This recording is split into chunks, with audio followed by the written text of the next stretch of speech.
Ito pa mga kapatid, may isa pa. Mga dapat nating gawin para tayo maging tapat sa ating Panginoon.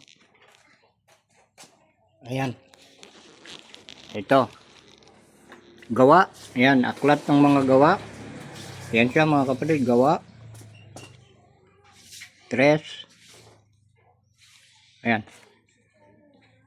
22. Ayan, hanggang 23. Ayan. Tandaan nyo mga buti mga kapatid, yung mga talatang yan ng Biblia. Yan, basahin natin. Baka sakaling hindi naman manginig yung kamay ko. Kita nyo yan. Talaga, nanginig.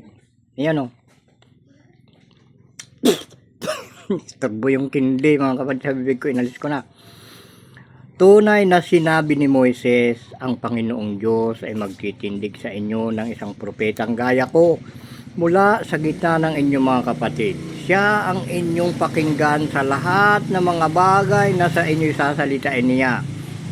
23. At mangyayari na ang bawat kaluluwa na hindi makinig sa propetang yaon ay pupuksaing lubos mula sa gitna ng bayan. Ayan. Ayan mga kapatid. Kita nyo. Napakalinaw. Yan yung mga gawain na dapat nating gawin araw-araw para tayo ay maging tapat sa ating Panginoon. Para yung